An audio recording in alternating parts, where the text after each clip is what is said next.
El espacio no está ni mucho menos vacío. En él flotan innumerables restos de la creación del sistema solar.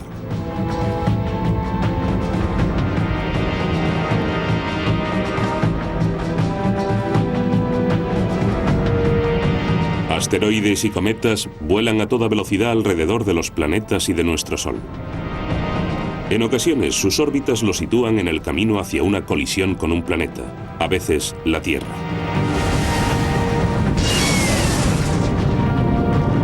La energía del impacto es aterradora.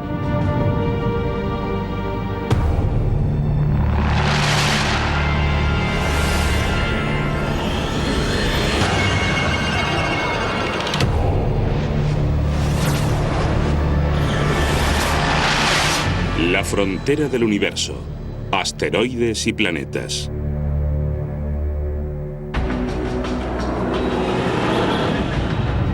Incontables asteroides y cometas han caído sobre nuestro planeta desde el nacimiento del sistema solar. Pero quizá en medio de toda la devastación que ocasionaron, crearan las condiciones idóneas para la vida en la Tierra. Y puede que desde entonces incluso hayan dirigido el curso de la evolución. Para comprender a estos esquivos objetos, los científicos están enviando una flota de sondas espaciales cuya misión es interceptarlos e incluso aterrizar sobre ellos.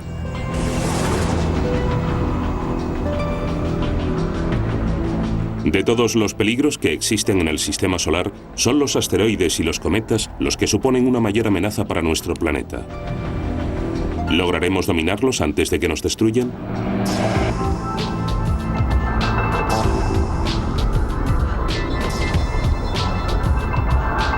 Algunos astrónomos han asumido la misión de dar caza a asteroides que orbitan cerca de nuestro planeta. Y hoy habrá uno nuevo en el punto de mira de este cazador de asteroides. Todo lo relacionado con el espacio posee un gran interés, pero los asteroides son los mundos más cercanos al nuestro, son nuestros vecinos. Aquellos que están unidos a nuestro destino. Steve Ostro es uno de los astrónomos de radar más importantes del mundo. Ha venido a Arecibo, Puerto Rico, para usar el radiotelescopio más potente del planeta.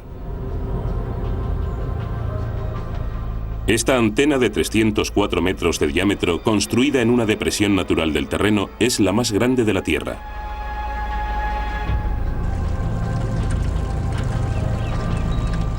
La plataforma móvil suspendida sobre ella hace al mismo tiempo las veces de transmisor y receptor.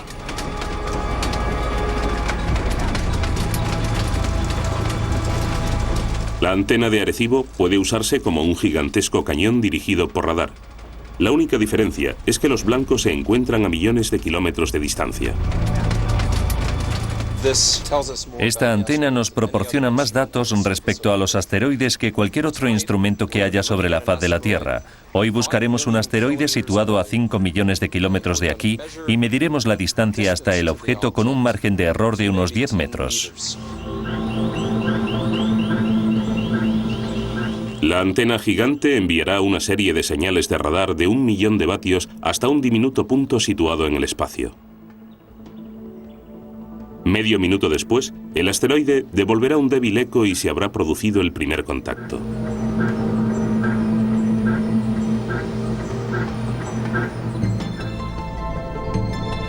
Las imágenes de radar de Ostro se parecen a las generadas por ultrasonidos. Son fantasmagóricas pero sorprendentemente detalladas. Geógrafos es un asteroide de unos 5 kilómetros de longitud formado principalmente por roca. Otros son puro metal casi en su totalidad. Ostro ha estudiado numerosos asteroides cercanos a la Tierra, algunos diminutos de tan solo 30 metros de diámetro y otros descomunales de 24 kilómetros de envergadura. Los datos obtenidos gracias al radar nos brindan una información extremadamente precisa sobre el tamaño y la velocidad de dichos objetos. Ahora sabemos que hay millones de ellos. Todos esos objetos son asteroides cercanos a la Tierra. Todos pueden interceptar la órbita de nuestro planeta. Y sin embargo, hace tan solo unas décadas ni siquiera sospechábamos que existieran.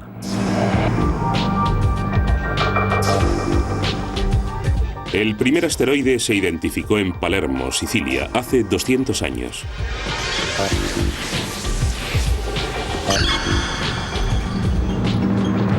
El astrónomo británico David Hughes ha venido aquí a celebrar el acontecimiento. Su destino es el antiguo observatorio situado en el techo del Palacio Real, un monumento de gran relevancia en la historia de nuestra comprensión del sistema solar. En el siglo XVIII, este telescopio, el Ramstein Circle, se consideraba un instrumento altamente vanguardista.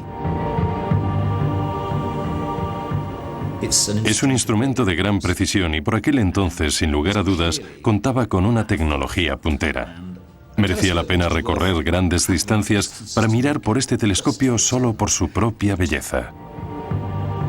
Este mismo telescopio cambiaría por siempre el mapa de nuestro sistema solar. Los astrónomos sospechaban que entre Marte y Júpiter había un planeta que no lograban ver. Entonces, el 1 de enero de 1801, el astrónomo italiano Giuseppe Piazzi descubrió por accidente un nuevo cuerpo celeste. Mientras elaboraba un catálogo de estrellas y comprobaba las posiciones de las que formaban la constelación de Tauro, Piazzi encontró lo que pensó era un nuevo astro.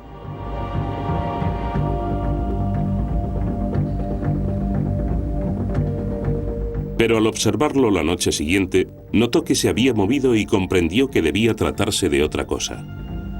A medida que transcurrían los meses, parecía seguir una órbita bastante circular.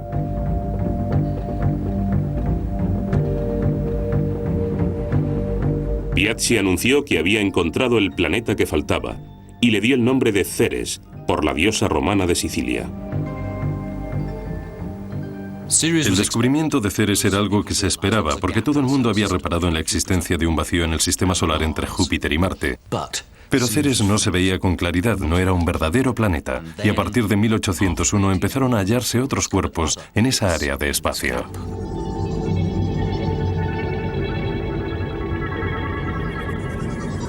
Lo que Piazzi había descubierto era un asteroide, un descomunal pedazo de materia sobrante del nacimiento de nuestro sistema solar, con una extensión de 800 kilómetros. Cuando nació, nuestro Sol estaba rodeado por un disco de espeso gas y polvo que giraba en espiral. El polvo se fue acumulando hasta formar los planetas rocosos interiores. Pero el material que quedó entre Marte y Júpiter no dio lugar a un planeta y permaneció allí en forma de fragmentos. Había masa suficiente para producir un planeta rocoso similar a la Tierra, pero 4 veces más grande. Sin embargo, durante este proceso de crecimiento, Júpiter alteró los pedazos y estos, en lugar de unirse para formar algo mayor, empezaron a chocar entre sí. Por eso lo que vemos ahora en esa zona entre Júpiter y Marte es un enorme conjunto de fragmentos, lo que se denomina cinturón de asteroides.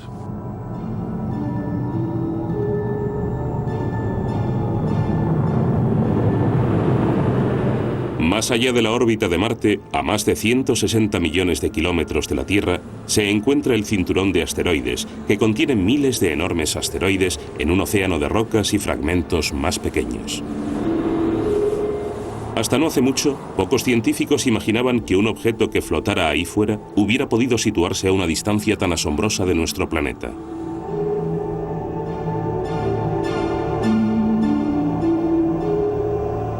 Y entonces iniciamos nuestra exploración del espacio. En un principio se pensó que los cráteres de la Luna eran marcas de volcanes extintos. Sin embargo, descubrimos que en realidad la superficie de nuestro satélite había sido arrasada por más de 300.000 impactos.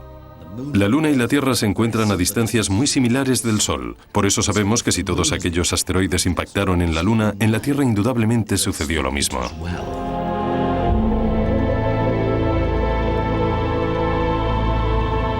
Eso se debe a que el cinturón de asteroides es inestable.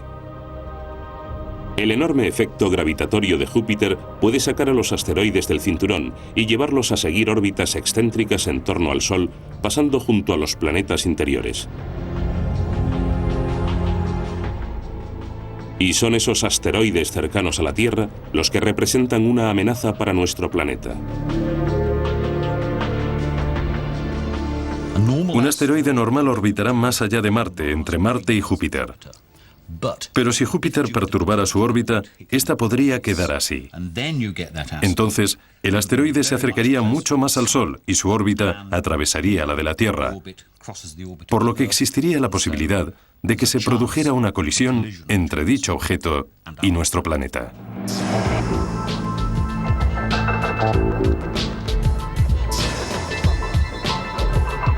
En estos momentos resulta difícil encontrar pruebas de impactos en la Tierra, pues su superficie ha estado sometida a la erosión durante milenios y su forma ha cambiado notablemente en ese tiempo. Sin embargo, un cráter espectacular y perfectamente conservado que se encuentra en el árido desierto de Arizona fue decisivo para comprender el violento pasado de nuestro planeta.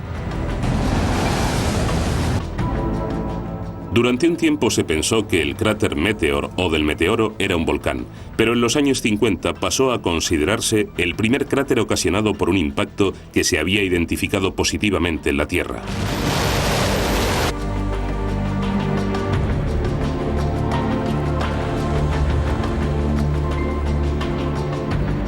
El geólogo Jay Melosh ha reconstruido lo que sucedió exactamente hace 50.000 años cuando un pequeño asteroide metálico de 36 metros de diámetro chocó contra la superficie.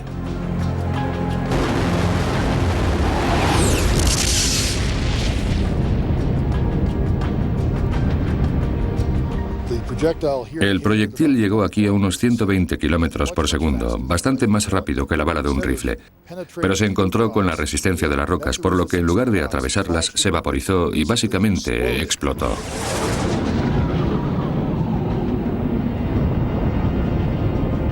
Con la energía de una bomba nuclear de 20 megatones, el asteroide excavó un cráter 2000 veces mayor que su propio tamaño y se vaporizó casi por completo. Después de que se produjera la explosión, hubo una llovizna de hierro en un radio de unos 3 kilómetros desde el borde del propio cráter. Tan solo se han encontrado unos diminutos pedazos del asteroide de hierro y níquel. No obstante, el cráter del meteoro es un simple agujerito comparado con otros. Por el momento, en todo el mundo los geólogos han identificado más de 150 enclaves donde se han producido impactos importantes. Sin embargo, esa cifra no es más que una pequeña fracción del total. Se estima que la Tierra ha recibido el impacto de más de 3 millones de asteroides y cometas.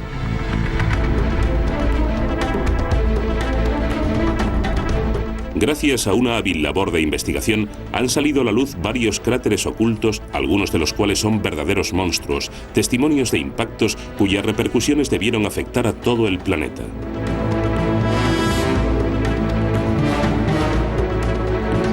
Estamos en Sudbury, Canadá. Hace más de 100 años que los primeros pobladores se establecieron aquí, atraídos por los ricos depósitos de níquel que hay bajo la superficie. Luego, en los años 60, quedó claro que vivían en mitad de uno de los mayores cráteres provocados por un impacto que existían en la faz de la Tierra. Uno que medía más de 200 kilómetros de diámetro.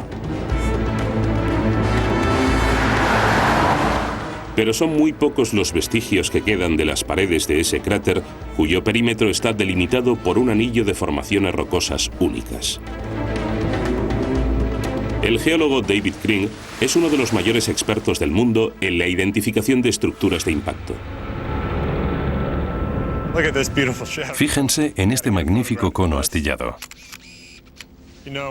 He de fotografiarlo. La onda expansiva que dio lugar a esta formación llegó desde ahí, impactó en alguna imperfección y provocó estas estrías, hizo que la roca se astillara. Si observamos el cono a través del microscopio, comprobaremos que el material está derretido en la superficie. Estos conos son la prueba clave de que en este lugar hay un cráter fruto de un antiguo impacto. Solo las increíbles fuerzas de una colisión masiva podrían haberlos formado. Aquí en Sudbury, un asteroide de entre 10 y 20 kilómetros de diámetro impactó contra la superficie de la Tierra y atravesó la corteza del planeta hasta llegar al manto. En su camino, hizo que la roca se comportara más bien como un fluido, como pasta de dientes o agua. Las repercusiones de lo que sucedió aquí en Sudbury hace casi 2.000 millones de años son inimaginables. Un objeto descomunal de 16 kilómetros de diámetro seguía una trayectoria que tarde o temprano le llevaría a chocar contra la Tierra.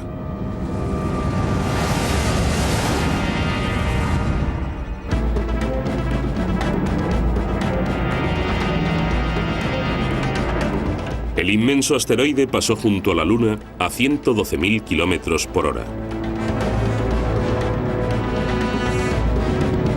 Tardó tan solo 3 horas en llegar a la Tierra. Y 3 segundos en abrirse paso a través de la atmósfera.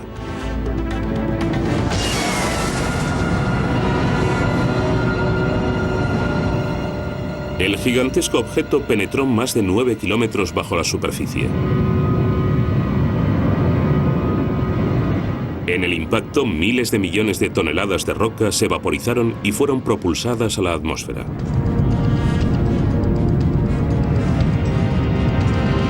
Las ondas expansivas azotaron todo el planeta y generaron vientos de 1.600 kilómetros por hora.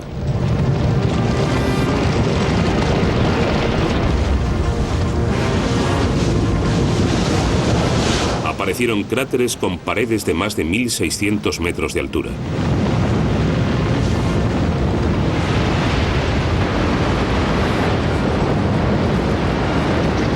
Gigantescas olas sísmicas que se originaron en el núcleo hicieron que la lava derretida saliera a borbotones a través de la corteza de la Tierra. Millones de toneladas de roca cayeron nuevamente desde el cielo, creando una plataforma plana en la parte superior del cráter.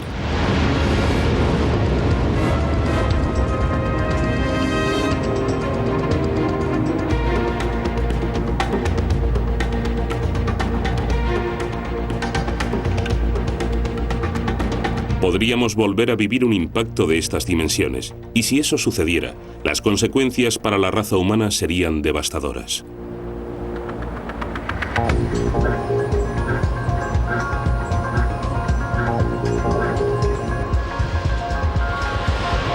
Los observatorios de todo el mundo están en alerta y escudriñan los cielos en busca de objetos capaces de ocasionar más daños.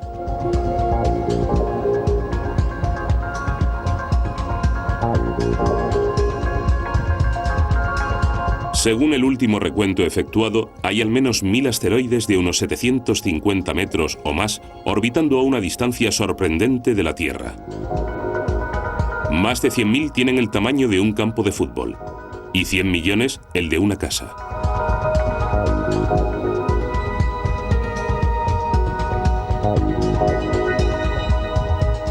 Si pudiéramos ver todos los asteroides, que son lo bastante grandes como para destruir una ciudad entera, su número superaría con creces al de estrellas visibles.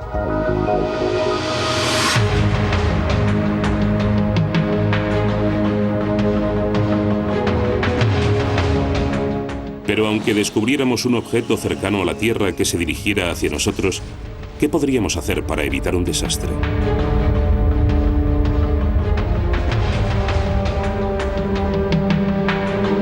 No existe iniciativa internacional alguna orientada a proteger a la Tierra de la catástrofe de un impacto procedente del espacio. Idear formas de salvar el planeta se ha convertido en tarea individual de los científicos. Desviar un asteroide de su trayectoria no es tan sencillo como puede parecer. Uno de los medios de conseguirlo, en el que más gente piensa, es una explosión nuclear.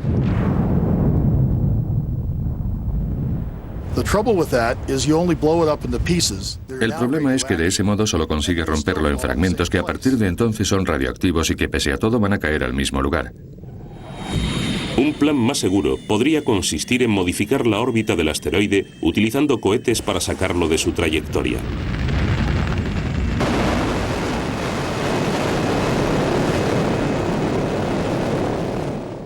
O remolcarlo con velas solares impulsadas por la radiación del astro rey.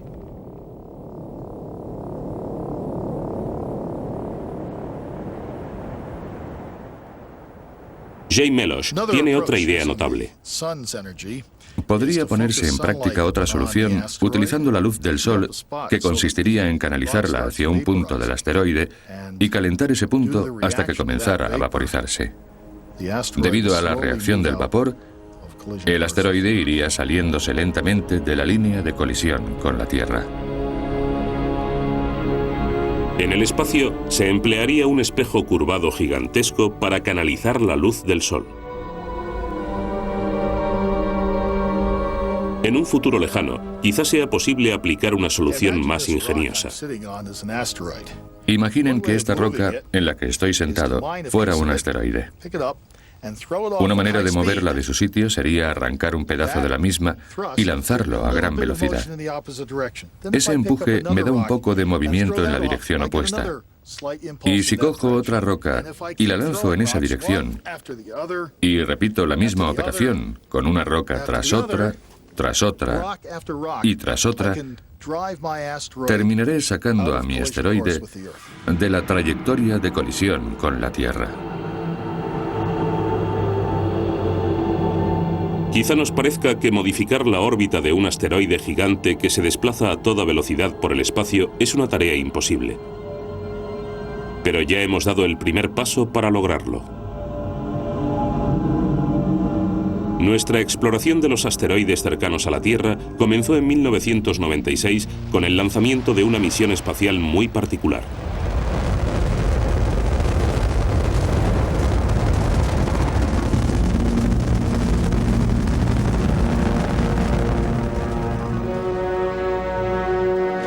Cinco años después, en febrero de 2001, se alcanzó el clímax de la misión. Fue el momento más significativo en la exploración del espacio desde que el hombre llegó a la Luna. Y el cerebro que se encontraba detrás de aquel proyecto era Bob Farquhar. Para un hombre, es mucho más fácil aterrizar en un asteroide próximo a la Tierra que hacerlo en la superficie de la Luna. Aunque están más lejos, casi no hay gravedad. Por lo tanto, es muy sencillo alcanzar la superficie. La NASA le encargó a Bob Farquhar que planificara una serie de misiones de bajo coste a cometas y asteroides.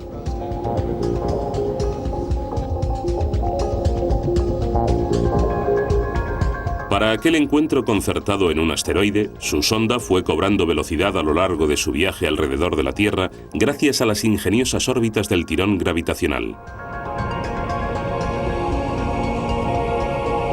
El objetivo de Farquhar era Eros, un asteroide de 33 kilómetros de longitud. Estas imágenes de radar eran todo lo que se sabía de su destino.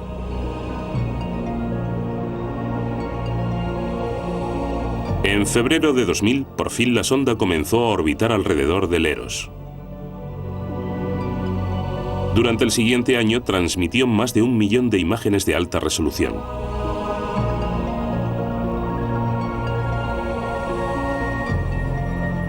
Una vez cumplidos con éxito los principales objetivos de la misión, Farquhar quería ir un paso más adelante y aterrizar en el Eros. Teníamos la oportunidad de hacer algo que nadie había hecho nunca antes, así que pensé, ¿por qué no intentarlo? La misión estaba saliendo muy bien y no era nada descabellado. Farquhar estaba intentando realizar una maniobra para la que su nave no había sido diseñada. El principal problema era que carecíamos de patas de aterrizaje. Otro inconveniente era que la nave casi se había quedado sin combustible y no estábamos seguros de tener el suficiente para amortiguar la caída durante el descenso. El equipo esperaba registrar imágenes de alta resolución durante el descenso, aunque la sonda terminara estrellándose. Para fotografiar la superficie teníamos que bajar hasta un determinado punto en el que la cámara pudiera apuntar hacia abajo, la antena estuviera orientada hacia la Tierra y los paneles mirando al Sol. Y había que hacer esas tres cosas al mismo tiempo.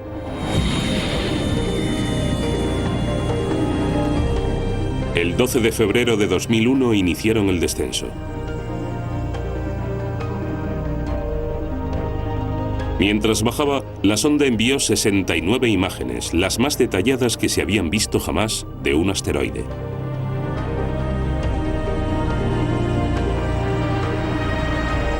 Por fin aterrizó.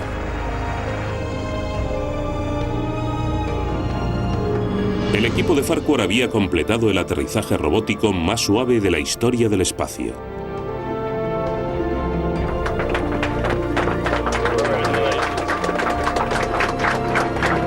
El éxito que cosechó aquella misión nos permite albergar la esperanza de alcanzar un solitario asteroide y desviarlo de una trayectoria de colisión con la Tierra. La órbita del Eros es estable y no supone una amenaza inmediata. Pero hay millones de asteroides más.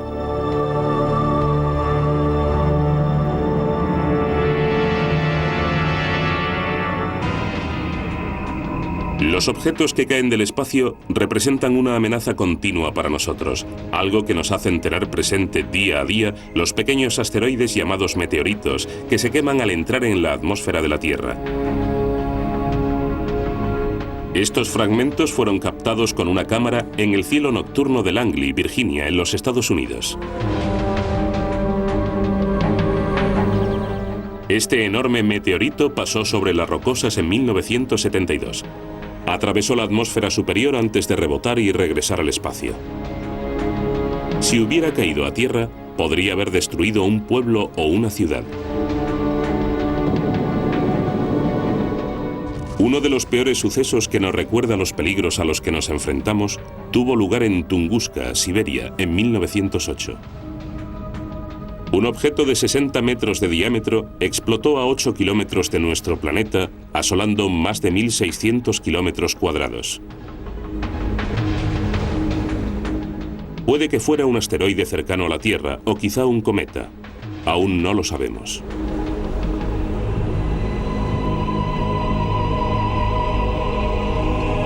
A diferencia de los asteroides, los cometas están formados principalmente por hielo y polvo y anuncian su llegada de forma espectacular con un enorme rastro de vapor.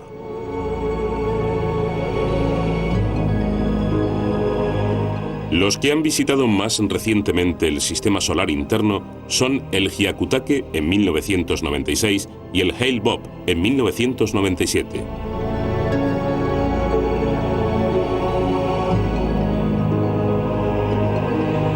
A lo largo de la historia hemos mirado a los cometas con miedo y respeto.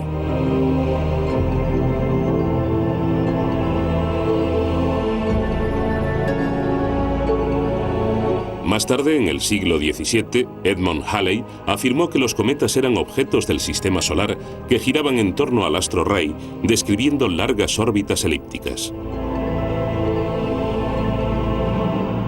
También predijo acertadamente que el cometa al que ahora conocemos con el nombre de Halley tarda 76 años en dar una vuelta al Sol y que al hacerlo siempre pasa junto a la Tierra. Además, por sorprendente que resulte, aparece representado en el famoso tapiz de Bayeux del año 1066. En 1985, año en que se produjo su última visita, las agencias espaciales del mundo estaban preparadas para recibirlo. La sonda espacial europea Giotto voló hasta situarse a 640 kilómetros del núcleo y captó estas espectaculares imágenes. La Agencia Espacial Europea no se quedó de brazos cruzados ni se limitó a hacer caso omiso de este cometa, sino fue a su encuentro. Y yo tuve la gran suerte de formar parte del equipo de cámaras, así que estaba entre ese grupo de personas que tomaron la primera foto del núcleo de un cometa. Los cometas son formaciones prístinas que no han sufrido alteración alguna. Al observarlos nos encontramos ante algo que ha permanecido congelado durante 4.500 millones de años. Los cometas, al igual que los asteroides, son restos de la formación del sistema solar.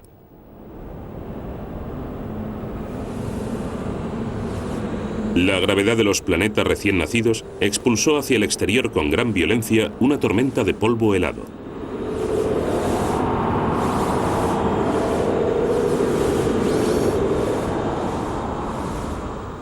Más allá del sistema solar, hay una vasta nube de hielo que en estos momentos ocupa una extensión de 9,5 billones de kilómetros, una cuarta parte de la distancia que la separa de la siguiente estrella. Esta formación, conocida como nube Oort, envuelve todo nuestro sistema solar.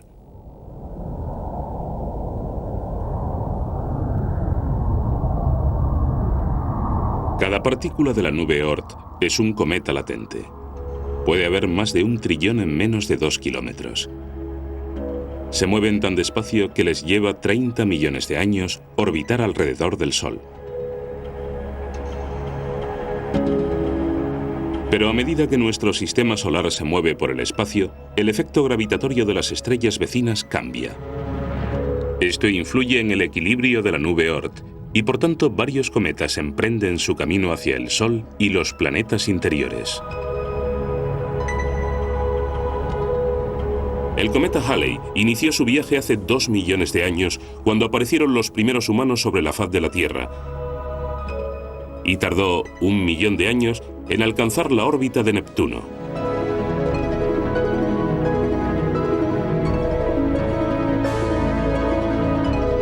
Ahí fuera aún era invisible. Un pedazo de hielo durmiente cubierto por una oscura capa de polvo y tierra. Entonces, lentamente, empezó a producirse una transformación. El calor del Sol bastó para derretir parte del hielo. Comenzaron a formarse grietas en su estructura y empezó a salir vapor y polvo del núcleo helado. El viento solar, una corriente de partículas cargadas del Sol, arrancó de la superficie el vapor y el polvo que formaron una especie de cola tras el cuerpo del cometa. Al pasar por Júpiter, esa cola se hizo más larga. Y para cuando pudo apreciarse a simple vista desde la Tierra, ya tenía varios millones de kilómetros de longitud. El cometa Halley seguirá orbitando alrededor del Sol hasta que se haya derretido todo el hielo. He calculado que le quedan unas 3.000 órbitas. Dentro de 250.000 de años, el cometa Halley habrá desaparecido. Todo lo que se podrá ver será la gran estela de polvo que describirá su órbita. Al girar en torno al Sol, la Tierra atraviesa la cola de varios cometas.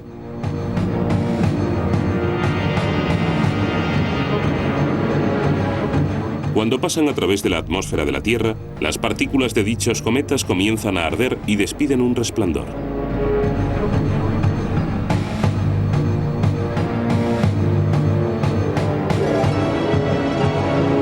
Algunas partículas cometarias sobreviven a su largo viaje por la atmósfera de la Tierra y llegan al suelo. Miles de toneladas de polvo cósmico alcanzan la superficie de nuestro planeta todos los años. Lo tocamos, lo ingerimos y lo respiramos todos los días.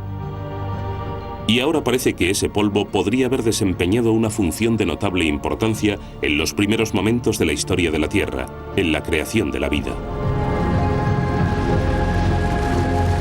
Nuestro planeta adquirió su forma hace más de 4.500 millones de años.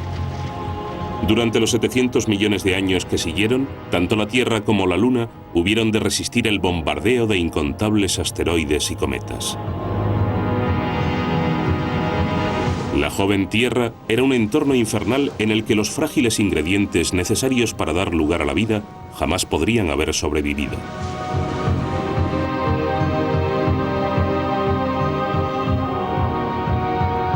En el Museo de Historia Natural de Londres, este científico está investigando la revolucionaria idea de que los ingredientes necesarios para que la vida se desarrollara llegaron a la Tierra procedentes del espacio exterior.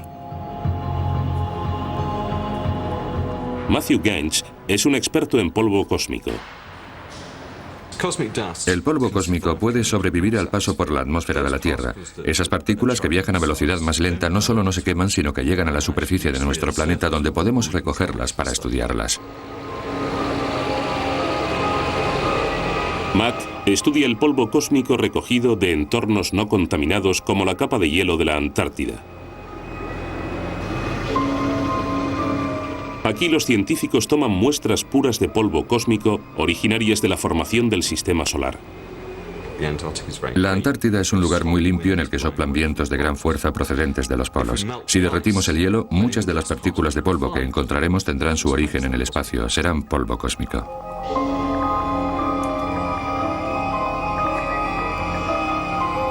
Con la ayuda de un microscopio electrónico, Matt puede examinar la estructura de dichas partículas aumentada 200.000 veces.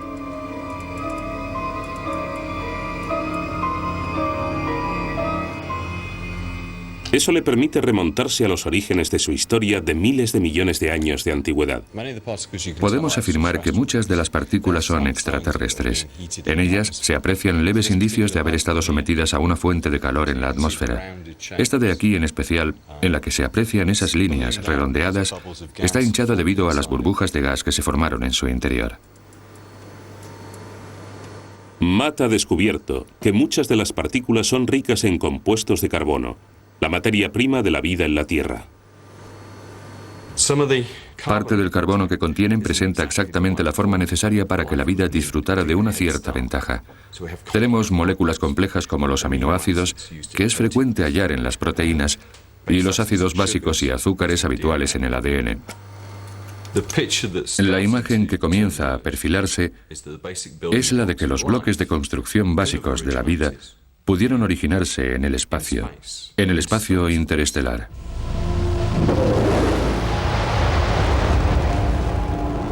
Debido a la importancia del polvo cósmico, se están proyectando misiones espaciales para capturar muestras puras directamente de un cometa.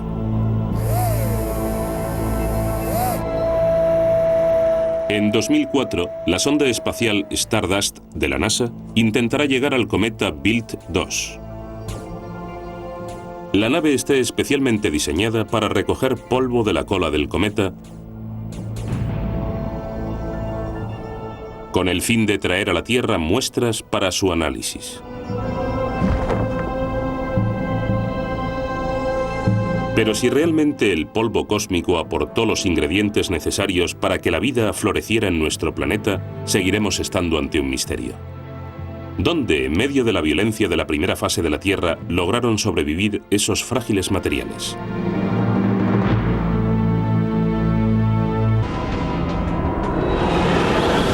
En los momentos que siguieron a su creación, la Tierra era un lugar peligroso, constantemente bombardeado por asteroides y radiación. Nadie sabe cómo o dónde pudieron evolucionar las materias primas de la vida para dar lugar a las primeras células vivas primitivas.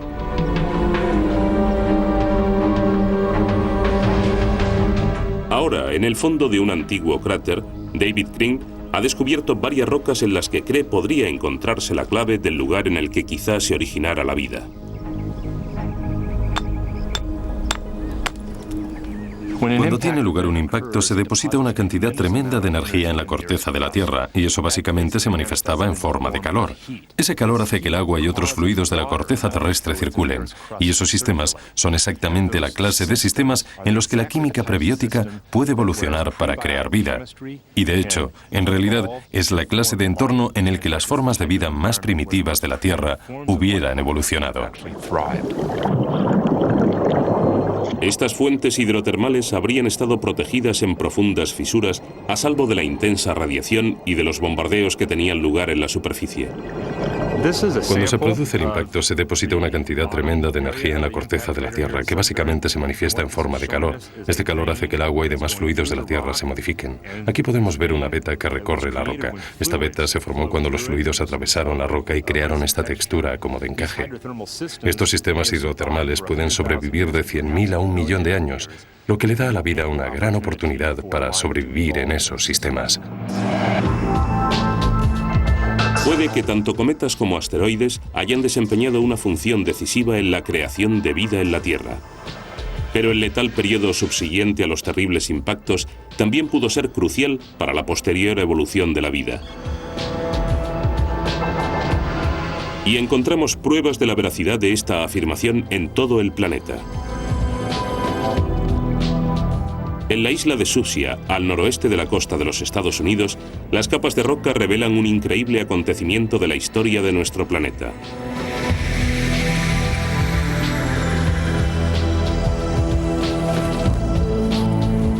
El astrónomo Don Brownlee ha venido aquí con el geólogo Peter Wall para comprobar los efectos de un gran impacto en las frágiles formas de vida de la Tierra. Lo que hemos descubierto estudiando los registros de fósiles es muy importante para comprender el espacio exterior. Hay muchísimos astrónomos que miran al cielo, pero yo les desafío a que miren el suelo y observen el registro de rocas. Just another clam, just another totally extinct species that will never be on the Earth again.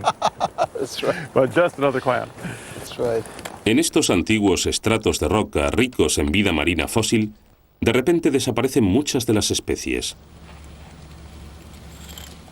lo cual demuestra que tuvo lugar una extinción en masa. So how deep was the water? Just shallow water? Yeah, it's just maybe 50 feet deep, or less. In some places we have indications of it being intertidal. So this was a really rich environment community that's totally different than ours today, and it didn't gradually evolve into ours today. It was destroyed, and then ours comes back and picks up the pieces. So this isn't any sort of gradual process. This is bits of space, your stuff coming in, smashing the world, destroying 75% of the species, and leaving us a few dregs that evolve into what we have today. Sorry, Peter. You're done. This is fantastic. Ahora sabemos que el impacto que hizo desaparecer estas conchas tuvo consecuencias mucho más importantes. Destruyó la mayor parte de la vida que poblaba la Tierra, incluidos los dinosaurios.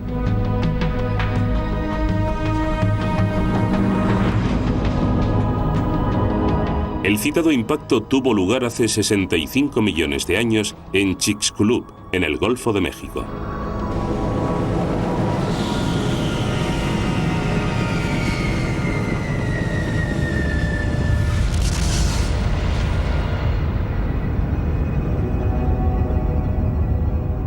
Miles de millones de toneladas de roca y polvo fueron proyectadas a la atmósfera.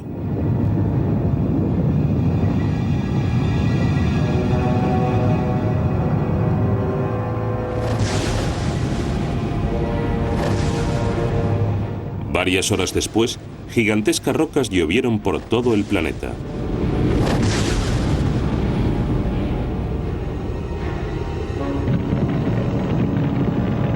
En cuestión de horas, ingentes incendios acabaron con la vegetación de la Tierra.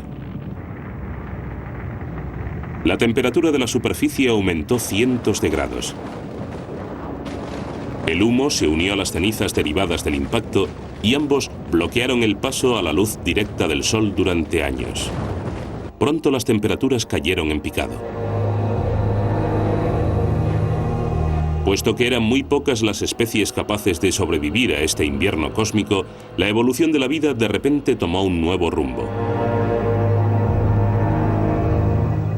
Puede que este no sea el único momento en el que un impacto cambiara la dirección de la evolución.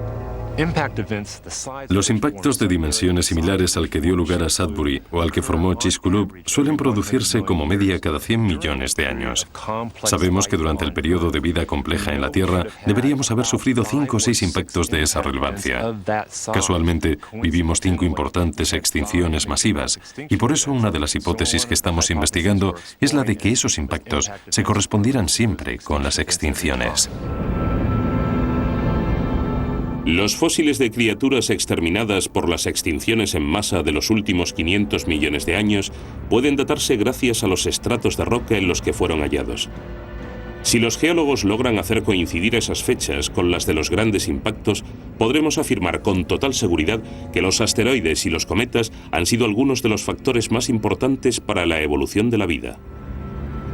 En el caso del impacto del Chicxulub, lo que sucedió fue que básicamente se eliminó a los dinosaurios y empezamos la era de los mamíferos, afortunadamente para nosotros, porque eso permitió que la especie humana pudiera evolucionar. Han pasado 65 millones de años desde el último gran impacto. El próximo podría producirse en cualquier momento.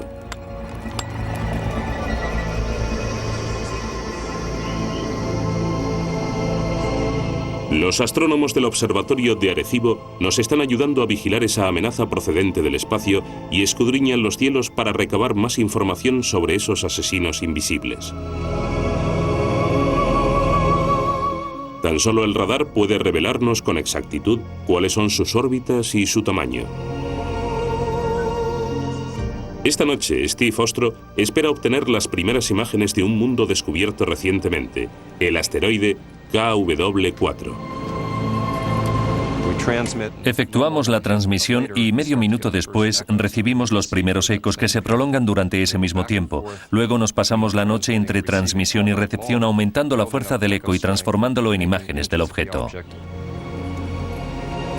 Pasados 5 minutos de la medianoche, Ostro y su equipo reciben su primer eco. Ahora llega el momento de descodificar los datos. A las 2 de la madrugada comienzan a aparecer las primeras imágenes del KW4. Vemos un objeto de tamaño considerable que rota a gran velocidad y también un objeto secundario, más pequeño, y que no gira tan rápido. Están en órbita el uno alrededor del otro. Es un sistema binario, un hallazgo sorprendente. Steve Ostro ha descubierto 2 nuevos mundos. El más grande, de 1,3 kilómetros de diámetro, a tan solo 4,8 millones de kilómetros de la Tierra, es decir, solo 12 veces más lejano que la Luna. Vemos algo en la pantalla del ordenador y es una experiencia memorable emocionalmente, porque sabemos que en el futuro de la humanidad estos objetos van a jugar un papel decisivo.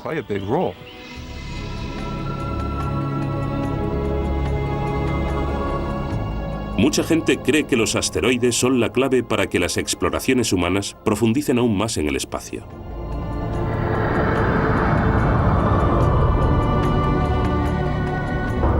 Podrían desplegarse comunidades de robots para explotar los ricos recursos.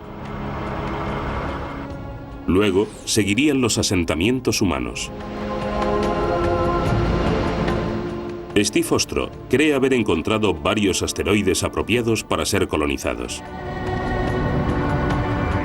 Hay razones muy positivas para ir a esos objetos y no son otras que sus recursos, los minerales de los que están hechos, en particular los minerales que permiten la vida, lo que realmente se reduce al agua.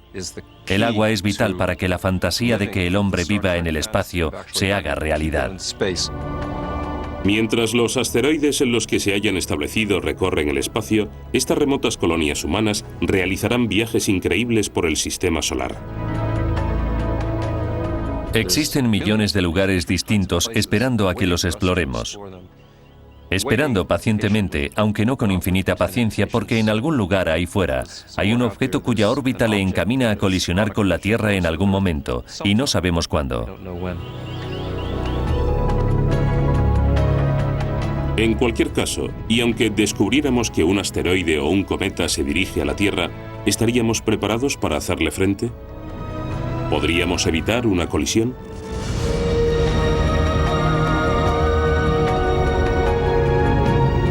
Solo tendremos una oportunidad para defendernos.